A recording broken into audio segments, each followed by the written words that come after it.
Protest करना पड़ रहा है डॉक्टर्स को। अगर एसएमएस के अंदर मैं इंटर्नशिप, अगर ये बच्चा इंटर्नशिप करना जाएगा तो उसको 25,000 रुपए वहां पे फीस देनी पड़ेगी। और जो बाकी कॉलेजेस के अंदर, बाकी अगर आप कोई भी जाओगे कर्नाटका के अंदर अगर जाओगे तो वहां पे स्टाइपेंड मिलता है। लाल सरकार है वो तो दावे करी कि हर सेक्टर में जो कैलेंडर जारी किया है, क्या उस कैलेंडर में फिजियोथेरेपिस्ट के लिए जो वैकेंसीज होनी चाहिए वो है? जो पिछली सरकार के अनुसार उन्होंने पूरा काम कर चुका था, इस सरकार को सिर्फ भर्तियां निकालनी थी, बट इन्होंने लंबित कर दिया। 5 मिनट नहीं है कि इन बच्चों की बातों की मांग सुनी जाए। अगर वो हमारी उस सोच पे खरे नहीं उतरते तो फिर सरकार हमारे लिए तो गूंगी बेरी है। जो 2 बच्चे बेहोश हुए, जो बच्चे भगदौड़ के अंदर परेशान हुए, जो बच्चे घायल हुए, उनके पेरेंट्स और जो साथ में लगे हुए हैं, क्या वो कभी वोट देना पसंद करेंगे?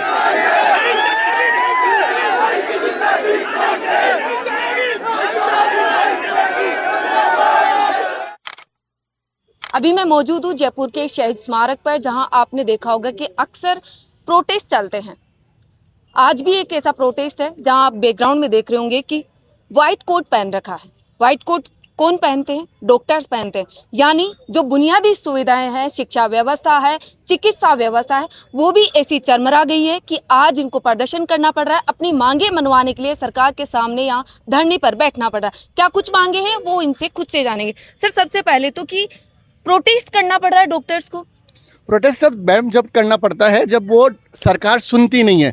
पूरे प्रदेश के अंदर, पूरे इंडिया के अंदर हमारी काउंसिल ऑलरेडी आ चुकी है। राजस्थान अकेला प्रदेश है जहां पे अभी तक उसका कोई स्वरूप भी तैयार नहीं हुआ है, कोई कुछ भी तैयार नहीं हुआ है। हम लोग जब हम बाहर की स्टेट्स में जाते हैं तो वी आर अशेम्ड कि यार भाई हमारी काउंसिल ही नहीं बनी है, जबकि ऑल ओवर इंडिया में बन चुकी है। हमारे कोई पद नहीं सृजित हुए, हमारे कोई वैकेंसीज नहीं निकली है।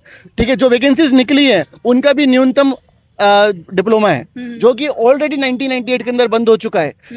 चौथी मांग जो हमारी है, राजस्थान, अगर एसएमएस के अंदर मैं इंटर्नशिप, अगर ये बच्चा इंटर्नशिप करना जाएगा तो उसको 25,000 रुपए वहां पे फीस देनी पड़ेगी। और जो बाकी कॉलेजेस के अंदर, बाकी अगर आप कोई भी जाओगे कर्नाटका के अंदर अगर जाओगे तो वहां पे स्टाइपेंड मिलता है बच्चों को। अदर स्टेट में इनके इंटर्नशिप के पैसे नहीं लगते। पैसे तो छोड़ो, उनको मिलते हैं। हमारे को 25,000 रुपए देने पड़ते हैं कोर्स करने के बाद में भी। वो किस लिए लेते हैं? वो तो सरकार को पता तो क्यों लेना चाहती है। क्योंकि जैसे हर चीज का टैक्स भरा जाता है, एसएमएस में भी इलाज के लिए हर टैक्स दिया जाता है, तो फिर ये लेकर कौन सी सुविधाएं दी जा तो रही मैं तो ये बात बोलता हूँ कि ये फिजियोथेरेपी प्रोफेशन का एक डोनेशन अमाउंट है जो सरकार को जाता है। एटलीस्ट वो उसको उस तरह से ले ले। इतने सालों से जो बोल रहे हैं कि भर्ती नहीं हुई, तो और भी सरकारें आई, जैसे अभी भजनलाल सरकार है वो तो दावे करी कि हर सेक्टर में जो कैलेंडर जारी किया है, क्या उस कैलेंडर में फिजियोथेरेपिस्ट के लिए जो वैकेंसीज होनी चाहिए वो है? बिल्कुल नहीं है, बिल्कुल नहीं है। उसी वजह से तो हम लोग यहाँ पर हैं कि भाई सबके लिए आप वैकेंसीज निकाल रहे हो, फिजियोथेरेपी प्रोफेशन के लिए क्यों नहीं निकाल रहे हो? तो सरकार भूल गई फिजियोथेरेपिस्ट को? नहीं, सरकार को अमनीसिया हो गया। सरकार मानसिक तौर से समझ नहीं पा रही कि उसे क्या करना है। एटलीस्ट मेडिकल प्रोफेशन को लेकर, मेडिकल प्रोफेशन बिल्कुल आपका बिल्कुल गर्त पे जा चुका है। एसएमएस में जो कंडीशंस है वो टोटल गर्त पे जा चुकी है। तो वो प्रोफेशन ऑब्वियसली हेल्थ प्रोफेशन है, टोटल डाउनफॉल की तरफ है। उसमें physiotherapy one of the part है। अब मैं अकेला नहीं खड़ा हूँ यहाँ पे, हम लोग फिजियोथेरेपिस्ट नहीं खड़े, सामने नर्सिंग वाले भी कर रहे थे। तो डेफिनेटली हेल्थ सेक्टर पूरा डाउन जा रहा है। शिक्षा व्यवस्था के भी यही हाल है, चिकित्सा व्यवस्था के भी यही हाल है, तो क्या कहना चाहेंगे आप इसको लेकर? यही कहना चाहेंगे सरकारी व्यवस्था को सही करें। अगर सरकार को फिजियोथेरेपी की जरूरत है हम उनको फ्री फिजियोथेरेपी दे सकते हैं। सरकार को काम करना चाहिए, स्टूडेंट के बारे में सोचना जैसे चाहिए। अभी सरकार कह रही है कि हमने इतनी वैकेंसी निकाली, लेकिन पिछली सरकार थी, जैसे बहुत सालों से, 16 सालों से या 17 सालों से वैकेंसीज नहीं निकली, तो पिछली सरकार के टाइम में आपने बातचीत करी थी? बातचीत करी थी। ये हमारा जो धरना प्रदर्शन है वो चौथी बार हो रहा है। हालांकि मैं तो सेकेंड ईयर का स्टूडेंट हूँ। सर, आपसे पूछूंगी कि जैसे पिछली सरकारों में आप पिछली सरकार से जब हमारी बातचीत हुई थी तो हम लोग बिल्कुल ऑन द वर्स थे। ठीक है, बट फिर उसमें आचार संहिता लगी तो उन्होंने उनके अनुसार, जो पिछली सरकार के अनुसार उन्होंने पूरा काम कर चुका था। इस सरकार को सिर्फ भर्तियां निकालनी थी, बट इन्होंने लंबित कर दिया उसको। तो पिछली सरकार ने तो करा था, ठीक है, ये सरकार नहीं कर रही है। आज जो जैसे इतना मौसम खराब हुआ यहाँ पर, उसके बावजूद आप यहाँ बैठे और अभी आपका डेलीगेशन भी गया, तो उसका क्या रिजल्ट निकला? डेलीगेशन का रिजल्ट ये निकला, डेलीगेशन किससे मिलने गया था? सीएससी से मिलने गया था। और अभी जब ये पता चल रहा है कि जो सीएससी है वो आउट ऑफ कंट्री है, हमारे को ये बात बोला गया कि वो जो हेल्थ सेक्रेटरी है वो मीटिंग के अंदर है, मीटिंग में बाद में पता लगता है कि शायद वो इस देश में ही नहीं है। तो आपको सुबह से इंतजार करवा रहे थे, तो क्या उनको सुबह से पता नहीं था कि सीएस कहाँ है? मैंने आपको यही बताना चाहता हूँ कि ये वो मानसिक तौर से विकलांग हैं और उनको ये नहीं पता कि उनको क्या कदम उठाना, क्या कदम उठाना। और अगर सीएस खुद गए भी है तो किसी ना किसी अधिकारी को अपनी जिम्मेदारी सौंप कर गए। एक आदमी से पूरी सरकार चला रहा है, उनके पास और भी रिप्रेजेंटेटिव और भी लोग हैं। क्या 5 मिनट नहीं है कि इन बच्चों की बातों की मांग सुनी जाए? हम तो अपने प्रोफेशन में ऑलरेडी एस्टेब्लिश्ड हैं। हम क्योंकि तो खुद सरकार के नुमाइंदे हैं, उनको भी जरूरत पड़ सकती है फिजियोथेरेपिस्ट की। 100% पड़ती है। एसएमएस के फिजियोथेरेपिस्ट उनके पास जाते हैं ट्रीटमेंट करने के लिए, उनके घर में जाते हैं, 100% जाते हैं, इसमें कोई बात ही नहीं है। ठीक है, उसके बावजूद भी जब उनको ये चीज़ समझ में नहीं आ रही है तो obviously there is something which need to be done for government. अभी जैसे निकाय चुनाव भी आने वाले हैं, तो क्या कहना चाहेंगे निकाय चुनाव में या पंचायती चुनाव में?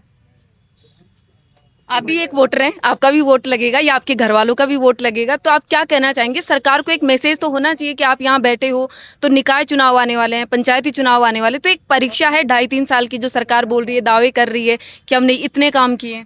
अगर हम हमारा वोट देते हैं तो हम किसी चीज़ को सोच समझ कर ही वोट देते हैं। अगर वो हमारी उस सोच पे खरे नहीं उतरते तो फिर सरकार हमारे लिए तो गूंगी बेरी है।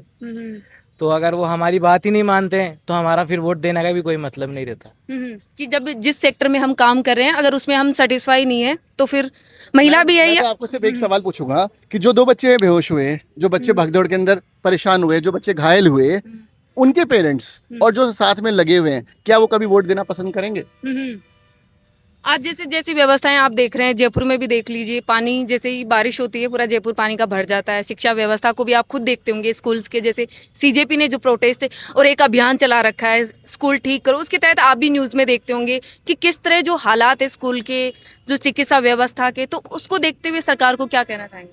सरकार को मैं यही कहना चाहूंगा, एक बार अपने गिरबान में झांके और जो ये अननेसेसरी के एडवर्टीजमेंट लगा रहे हैं और उसके ऊपर आप पैसा बर्बाद कर रहे हो, उससे ज़्यादा आप शिक्षा पे और अगर हेल्थ पे आप पैसा खर्च करोगे तो डेफिनेटली ना आपको वोट मिलेगा बल्कि दुआएं भी मिलेगी और आपकी जो सरकार है वो प्रॉस्पर होगी।